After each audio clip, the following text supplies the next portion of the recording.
जरूरी सूचना है आप सभी स्टूडेंट्स के लिए। स्टडी फॉर सिविल सर्विसेज का Android app Google play store में आ चुका है, उसको प्लीज तुरंत इंस्टॉल कर लीजिए। और अगर आप स्टडी फॉर सिविल सर्विसेज के सिर्फ ऐप से कोई भी कोर्स, कोई भी पीडीएफ परचेज करते हैं तो उसमें अप्लाई कूपन, अगर आप ज्ञान सर जो है आप उसमें अप्लाई करते हैं, ये कूपन कोड है, तो उसमें 20% फीस तुरंत माफ हो जाएगी। मतलब 20% डिस्काउंट तुरंत उसमें लग जाएगा। ज्ञान सर लिखना है, नॉर्मली ज्ञान सर स्मॉल लेटर में है सब कुछ, कोई स्पेस नहीं, कोई कॉलम नहीं, सिर्फ ज्ञान सर GYANSIR। इस तरह से अगर कूपन कोड लगाते हैं आप ऐप में बाई करने से पहले, जो अप्लाई कूपन वाले में आता है, तो 20% का डिस्काउंट तुरंत मिलेगा। वीडियो देखिए। नमस्कार दोस्तों, हमारे डेली आर्टिकल सीरीज़ में आपका स्वागत है। हम लोग कर रहे हैं इंपॉर्टेंट पॉलिटी के आर्टिकल। तो कल मैं आपको 22 तक बता चुका हूं। आज हम लोग देखेंगे शोषण के विरुद्ध अधिकार, आर्टिकल 23-24, जिसको इंग्लिश में राइट अगेंस्ट एक्सप्लॉयटेशन कहते हैं, और धर्म की स्वतंत्रता का अधिकार, आर्टिकल 25 से 28, यानी right to freedom of religion, और संस्कृति और शिक्षा संबंधी अधिकार, अनुच्छेद 29-30, यानी cultural and educational right, article 29-30। Right to property हटी गया है, कमेंट में आप बताइए। कल मैंने आपको बताया था कौन से कॉन्स्टिट्यूशन अमेंडमेंट से राइट टू प्रॉपर्टी हटाया गया है। और आर्टिकल 32 कॉन्स्टिट्यूशनल रेमेडीज़ की बात करता है, यानी रिट पावर की बात करता है। और 5 टाइप की रिट्स होती हैं, आपको पता होगा, हेबियस कॉर्पस, मैंडमस, सर्शियोररी, को वरेंटो, ठीक है, जिसको हिंदी में बंदी प्रत्यक्षीकरण और परमादेश, उत्प्रेषण, निषेध और अधिकार प्रेक्षा कहते हैं। वो अलग से हम लोग कर लेंगे, अभी आर्टिकल पे फोकस करते हैं। आर्टिकल 23 में बस आपको ये याद रखना है, prohibition of traffic in human being and force labour, मतलब मानव तस्करी जो होती है ना, हिंदी में भी देख लेते हैं, बलात्, श्रम व मानव के दुर्व्यापार का निषेध है ना, किसी भी तरह का देह व्यापार जो नहीं, मनुष्य की खरीद बिक्री और जबरन किसी बच्चे से काम कराना, मतलब फोर्स लेबर, बिना किसी को पैसा दिए काम कराना, नहीं, जिसको एक वर्ड कहते हैं बेगार, है ना, बिना पैसे दिए काम कराना, ये सब नहीं होना चाहिए। तो आर्टिकल 23 में बस सिंपल आपको याद रखना, बलात्, श्रम व दुर्व्यापार का निषेध है ना, फोर्स लेबर नहीं होना चाहिए, ह्यूमन ट्रैफिकिंग नहीं होनी चाहिए, मानव तस्करी जो होती है। और आर्टिकल जो हमारा 24 है वो क्या कहता है, कारखानों में बाल श्रम आदि का निषेध, prohibition of employment of children in factories, है ना, बच्चों को देखा होगा आपने, लिखा होता है 18 साल से कम के बच्चे यहाँ फैक्ट्री में नहीं लेके काम कराए जाते हैं ना। तो जो भी बच्चे छोटे हैं उनको किसी भी ऐसे काम में नहीं लगाना चाहिए जिनका उनको एक्सप्लॉयटेशन हो, उनका शारीरिक विकास कम हो, जैसे अब बीड़ी की फैक्ट्री है, बारूद की फैक्ट्री होती है, माइंस होती है, इन सब में नहीं लगाना चाहिए। हाँ, वो घर का व्यापार में चाय वाय की दुकानें कर सकता है, वो भी स्कूल के बाद कर सकता है, ठीक है।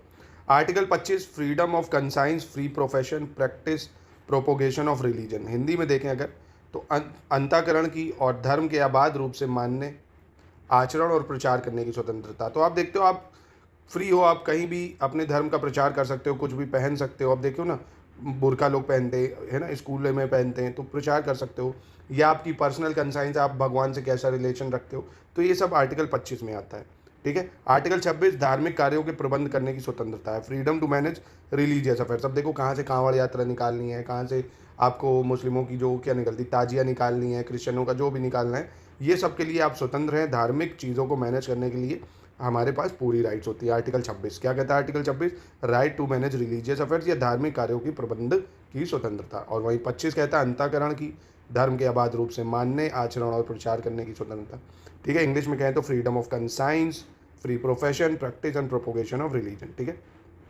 27 कहता है किसी धर्म विशेष की अभिवृद्धि के लिए करों के संदाय के बारे में स्वतंत्रता, यानी freedom as payment of taxes for promotion of any particular religion, मतलब आप किसी भी धर्म के प्रचार करो तो उसमें किसी तरह का टैक्स नहीं लगेगा। तो देखते हो कि मंदिर वगैरह है, मस्जिद वगैरह है, जो भी आप चीज़ें रिलीजियस पर्पज से करते हो वो टैक्स फ्री होती है, ठीक है। तो इन शॉर्ट आपको बस इतना याद रखना है, आर्टिकल 27 में फ्रीडम फ्रॉम टैक्सेस, है ना। आर्टिकल 25 में क्या रखना है, जो हमें दिया है, consign, free profession, practice and propagation of religion. 26 में क्या दिया हुआ है, 26 में हमें दिया हुआ है right to manage religious affairs, और 27 में टैक्सेस नहीं लगेंगे। ऐसे ही 28 कुछ शिक्षा संस्थाओं में धार्मिक शिक्षा, धार्मिक उपासना में उपस्थित होने के बारे में स्वतंत्रता, freedom to attendance at religious instruction और religious worship in certain educational institution. मान लीजिए किसी हिंदू कॉलेज में कोई मुस्लिमों का कुछ दिया जा रहा है तो वो लोग नहीं ले सकते हैं, मुस्लिम कॉलेज में कुछ हिंदुओं का दिया जा रहा है तो वो लोग मना कर सकते हैं ना। क्या दिया जा रहा है, जैसे ज्ञान दिया जा रहा है, कुछ भी रिलीजियस वर्शिप, धार्मिक चीज़ें पढ़ाई जा रही, तो आप उसको मना कर सकते हैं ना, ये आपके पास स्वतंत्रता है, ठीक। तो ये तो हो गया 25 से 28 राइट टू रिलीजन। और आर्टिकल 23-24 क्या होता है, शोषण के विरुद्ध अधिकार, यानी राइट अगेंस्ट एक्सप्लॉयटेशन।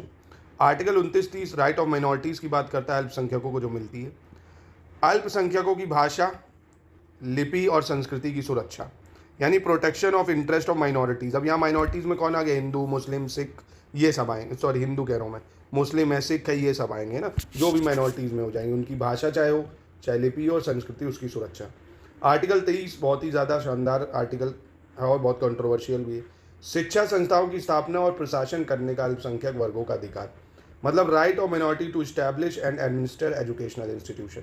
मतलब जो भी माइनॉरिटी है, जैसे मुस्लिम है ना, वो अपने एजुकेशनल इंस्टीट्यूशन बना सकती हैं, जैसे मदरसा वगैरह बनता है ना, पर हिंदुओं को ये अधिकार नहीं है क्योंकि वो मेजॉरिटी में नहीं है ना। तो यानी ये अपने धर्म का प्रचार, अपने धर्म की शिक्षा दे सकते हैं, एडमिनिस्टर कर सकते हैं एजुकेशनल इंस्टीट्यूशन, माइनॉरिटीज़ जहाँ पे हिंदुओं की एंट्री नहीं होगी, पर हिंदू ऐसा नहीं कर सकते, वो सब जगह पढ़ सकते हैं, है ना। तो इसलिए इसमें कंट्रोवर्सी भी होती है कि हिंदू कहीं से कुछ प्रचार नहीं कर सकता, मुस्लिम कर सकता है, ठीक है। तो ये सब चीज़ें खैर वो पॉलिटिकल है, हमें उससे मतलब नहीं है, हमें जो हमारे संविधान की खूबसूरती है उसको पढ़ना है। तो आप समझ गए कि नहीं समझ गए, फिर से देख लेते हैं। आर्टिकल 23 क्या कहता है, फोर्स लेबर नहीं होना चाहिए, ह्यूमन की ट्रैफिकिंग नहीं होनी चाहिए, ठीक है। हिंदी में भी देख लेते हैं। आर्टिकल 24 कारखानों में बाल श्रम का निषेध होना चाहिए, चिल्ड्रन में फैक्ट्रीज में, मतलब बच्चे फैक्ट्रीज में काम नहीं करने चाहिए। 25 कहता है अंतःकरण की और धर्म के अबाध रूप से मानने, आचरण और प्रचार करने की स्वतंत्रता, यानी freedom of conscience, free profession, practice and propagation of religion. 26 कहता है धार्मिक कार्यों के प्रबंध की स्वतंत्रता, यानी right to manage religious affairs. 27 tax से हमें फ्री करता है, freedom from payment of taxes for religion, freedom to attend at religious instruction और religious worship in certain educational institution, ठीक है। यानी कुछ शिक्षा संस्थाओं में धार्मिक शिक्षा या धार्मिक उपासना में उपस्थित होने के बारे में स्वतंत्रता। 29 है अल्पसंख्यकों की भाषा, लिपि और संस्कृति की सुरक्षा, यानी protection of interest of minorities. और 30 है शिक्षा संस्थानों की स्थापना, प्रशासन करने का अल्पसंख्यक वर्गों का अधिकार, यानी right of minority to establish and administer educational institution. Article 32 कहता है रेट पावर, ठीक है, रेट पावर की बात करता है। तो ये था आज का लेक्चर। अब जो कल हम लोगों को देखना है 36 से 51 आर्टिकल देखेंगे। यहाँ तक में बस आपको इतना ही याद रखना है, 1 से 32 जो मैंने बताए हैं, जो जो इंपॉर्टेंट आर्टिकल है, सिर्फ और सिर्फ मैं वही बता रहा हूँ। 100% इन्हीं में से एग्जाम में आपको मिलेगा, इतनी गारंटी है। ये सब स्टडी फॉर सिविल सर्विसेज के पेड कोर्स का मजा है जो आपको दिया जा रहा है। पेड कोर्स में ज्वाइन करके आप ऐसी चीज़ों का लगातार लाभ उठा सकते हैं। क्या चीज़ों का रिवीजन कब करना है, कितना करना है, कैसे पढ़ना है, सब कुछ आपको मटेरियल के साथ वीडियो, टेस्ट सीरीज, पेड कुछ सब एक जगह दी जाती है। तो आप स्टडी फॉर सिविल सर्विसेज में कॉन्टैक्ट कर सकते हैं दोस्तों फॉर मोर अपडेट।